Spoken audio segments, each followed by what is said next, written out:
Good morning. Truly, truly, truly, there is nothing more I would rather talk about than books.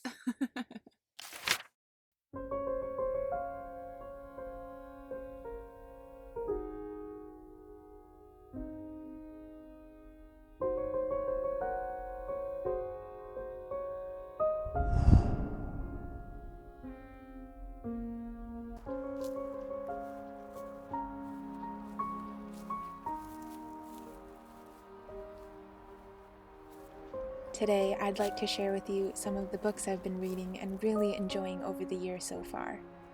Last time I counted, I had 88 books tucked in nooks and corners around my little tiny home on wheels, but we don't have time to get through all of them today.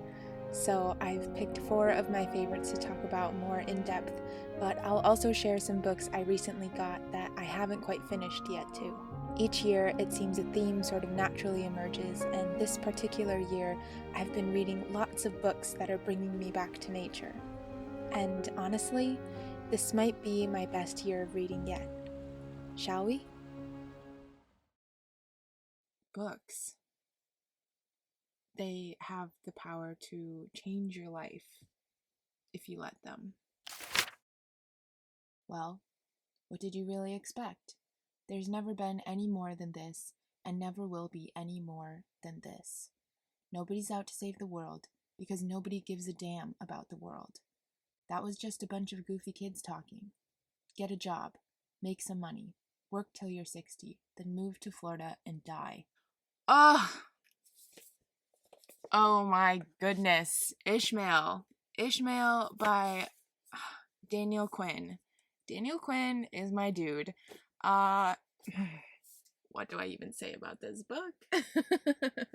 It's technically a philosophical fiction novel.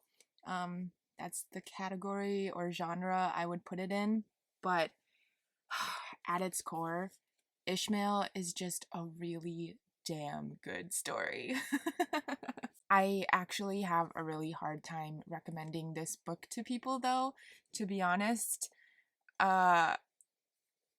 This is one of those books that has a very strong potential to shatter your worldview. At least that's what it did for me. And it can kind of rip you to pieces and tear you down.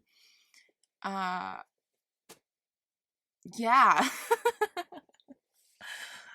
Get it together. I just want to say that the first time that I read this book, it did shatter my worldview, and it took me a hot minute to gather myself and put my pieces back together. In the end, it was for the better. I just wonder what type of path I would have gone down if it hadn't been for this book. Like, would I be living in my van right now if it wasn't for reading this? Like, yeah, maybe still, but I would argue that this book, when I read it many, many years ago, it kind of just planted this seed for me to live my life in a whole different way and see the world in a whole different perspective than what I had grown up believing or seeing. I'm starting to sound freaky. Dial it back. Dial it back. Okay. If you're at all the type of person who just wonders or asks, is there more to this 9 to 5, this hustle and grind, this book will either find you when you're ready, or now that you have heard of this book, or you know of this book, or I'm reminding you of this book because maybe you've already heard about it before. When you are ready, I feel like you will make the extra effort to just find this book, seek it out, and read it. When your curiosity gets you to that point, you will just read this book, and hopefully I won't sound crazy anymore. And you'll understand a little bit better what I'm talking about. And I just would highly, highly, highly recommend, after you read this book, to also read The Story of Bee, also by Daniel Quinn. It's technically the sequel. And if you want to go as far as to reading the third book, My Ishmael, it's kind of a trilogy, but You don't have to read them in a row all together. They technically can be read separately, but if you want the best experience, just read Ishmael and then The Story of Bee and then My Ishmael. Yeah. If you've read Ishmael or other books by Daniel Quinn and really enjoyed them, you might also like Man's Impact on Environment, Sapiens, A Brief History of Humankind, Plato at the Googleplex, A New Earth, or perhaps Living the Good Life. What do stories do? They kill us a bit and make us change. And that is precisely what is happening to me as I read this book. This is The Overstory by Richard Powers. It was published in 2018 and also won the Pulitzer Prize for Fiction. I might be jumping the gun a little bit here. I have not read it entirely. I am in the middle of reading it. I got this book a couple of days ago and I just can't seem to put it down. So it's all I want to talk about. But this book is really different from any other book, any other fiction novel I've read. The structure of this novel is very different. It's a beast of a book. It's just over 500 pages. But the first few chapters, I want to say the first 8 chapters or so, maybe 9, each chapter kind of feels like its own short story. The author keeps introducing these new characters. Really good at character development, by the way. Each character's story and how he's written about their lives is so captivating. It just sucks you in. Again, I find myself reading this book late into the night/early morning.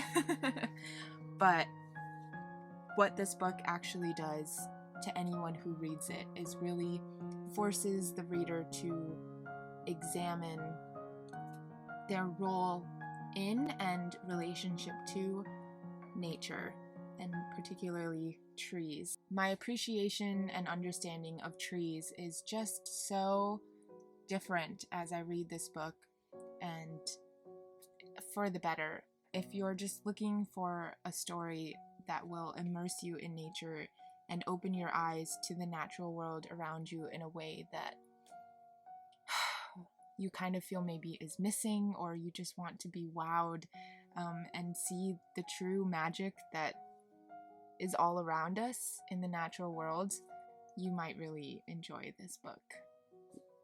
Yeah. Based off of what I've read so far, if you're someone who's already read The Overstory and really liked it, you might also like Walden by Henry David Thoreau, To See Every Bird on Earth, The Plant Messiah, Lab Girl, Desert Solitaire, Braiding Sweetgrass, or The Food Explorer, The True Adventures of the Globe-Trotting Botanist Who Transformed What America Eats.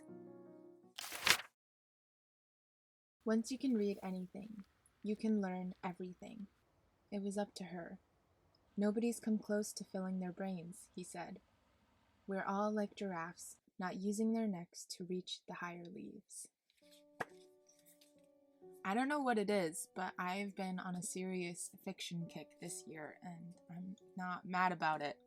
This is Where the Crawdads Sing by Delia Owens, published in 2018.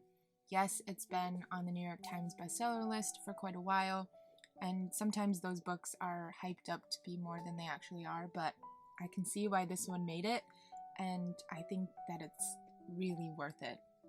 It's just one of those books that is a page turner. I read this in 2 sittings over the course of 48 hours, just reading and reading and reading. Once you start, you get to a point pretty early on in the book where you can't really stop reading it. It's a beautifully written book. It's a coming-of-age story. It's a haunting mystery.